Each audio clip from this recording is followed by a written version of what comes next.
Welcome, dear friends. Blessed Advent to you. Today's podcast draws inspiration from the first meditation of divine intimacy by Father Gabriel of St. Mary Magdalen, titled The Lord Comes From Afar. This episode is the second of a three-part series exploring the themes of this beautiful meditation. For more Carmelite resources, visit the General Curia of the Teresian Carmel at discalcedcarmelite.com. Now let us begin our journey into Father Gabriel's profound spiritual insights.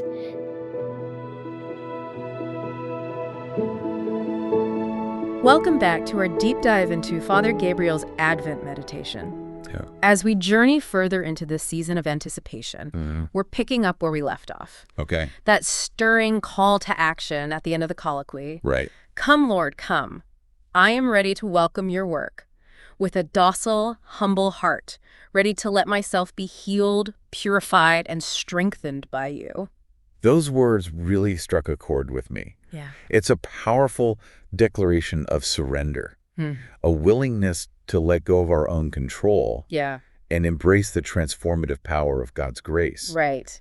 But it also raises the question, Yes. how do we translate that surrender Yeah. into tangible action in our daily lives? That's the crux of it, isn't it? I think so. It's one thing to have these beautiful sentiments, aspirations swirling around in our hearts, but quite another to make them concrete, Yeah. to embody them in the messiness of everyday life. Especially during the holiday season, Right. when things tend to get so hectic Yeah. and overwhelming. The challenge. How do we cultivate that inner stillness, Yeah. that receptivity to God's grace when we're bombarded with so many external demands? I think Father Gabriel offers some subtle but profound insights Okay. into this very dilemma. All right. As we delve deeper into his meditation, we see that he doesn't simply focus on individual piety Okay. or interior transformation. Right. He connects this inner work to our outward mission, Okay. to our role in the world, what we often refer to as the apostolate. So it's not just about preparing our own hearts for Christ's coming, Right. but about preparing the way for him to enter into the hearts of others. Precisely. Okay. Remember how he emphasizes the idea of becoming another Christ through grace? Yeah. Well, that transformation can't help but overflow Yeah. into our relationships, our work, Right. our engagement with the world around us. It's like a ripple effect, Exactly. emanating outward from that inner wellspring of God's love. Exactly. Like, And that's where the connection to the Incarnation becomes so crucial right. in becoming man. Mm-hmm. Christ didn't simply dwell in isolation, Right. contemplating divine mysteries. Yeah. He entered into the messiness of human life, Right. the joys and sorrows, the hopes and struggles of everyday people. He met people where they were, Yes. encountered them in their concrete realities, Yeah. and extended his love and compassion to all, regardless of their background or social standing. And that, I believe, is the model for our own apostolate. Okay. If we're seeking to imitate Christ, Yeah. to truly become other Christs, as Father Gabriel puts it, Right. then we too are called to meet people where they are, to bring his love and compassion into the very heart of the world. So our apostolate becomes an extension of that inner transformation we've been discussing, Yes. a way of making Christ's presence visible and tangible in the world. Right. Through our actions, Yes. our words, even our very way of being. And that can take countless forms. I was going to say, what does that look like? It might involve acts of service and charity, Okay. reaching out to those in need, working for justice and peace, Okay. advocating for the marginalized. Right. Or it could be as simple as offering a listening ear to a friend who's struggling, extending a gesture of kindness to a stranger, Yeah. or simply being fully present to those we encounter in our daily lives.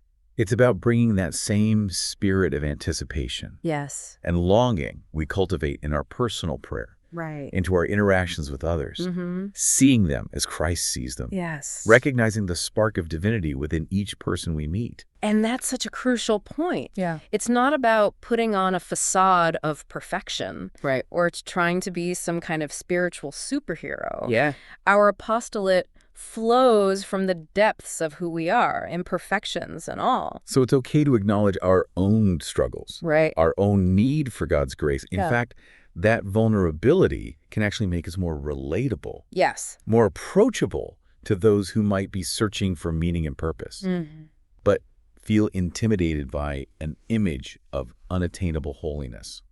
I think you've hit upon something really important. Okay. Our imperfections, our struggles, even our failures can become points of connection. Right. Reminders that we're all on this journey together, seeking the same ultimate source of love and fulfillment. It creates a sense of shared humanity. Yes. A recognition that we're all in need of God's grace. Right. That none of us has it all figured out. And it's in that shared journey. Yeah. That mutual recognition of our need for God, that the true spirit of Advent is embodied. I love that idea of communal transformation. Yeah. But I have to admit, when I look at the state of the world today, with all its division, conflict, and suffering, it can feel incredibly overwhelming. It is. How do we even begin to make a difference? Where do we find the strength and courage to carry this light of Christ into such challenging circumstances? I think that's where we have to return to the foundation of Father Gabriel's meditation. Okay. The centrality of grace. Right. We can't do this on our own strength. Through sheer willpower or good intentions. It's by surrendering to the power of God's grace, trusting that He can use even our small acts of love and kindness to bring about His purposes in the world. So it's not about becoming saviors ourselves. Right. But about becoming instruments of God's grace. Yes. Allowing Him to work through us in ways we might not even fully comprehend.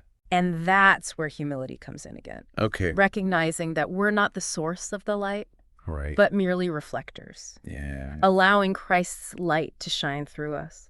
It's about doing what we can with the gifts and resources we have. Trusting that God will multiply our efforts and bring about His kingdom in His time.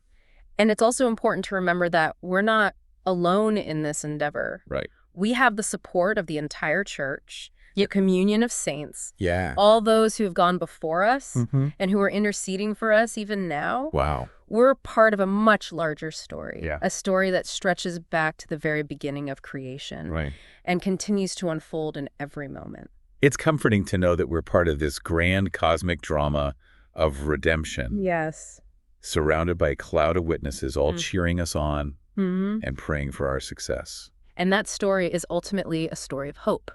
A story of God's relentless love for humanity, His unwavering desire to draw us into communion with Himself. Right. And that's what Advent is all about, anticipating and preparing for the fullness of that communion, both now and in the age to come. So as we move into the more practical aspects of Father Gabriel's meditation, I'm curious, how does this understanding of the apostolate, of our role in carrying Christ's light into the world, shape our approach to the concrete practices and disciplines of Advent? That's a great question, and one that leads us perfectly into our next segment. Okay. Stay tuned for part 3 of our deep dive, Right. where we'll explore specific ways to embody the spirit of Advent in our daily lives, Okay. drawing inspiration from Father Gabriel's profound insights.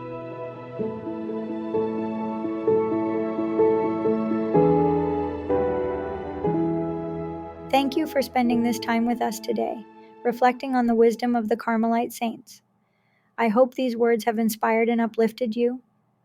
Until next time, may God bless us and keep us close to His heart. Take care and see you soon.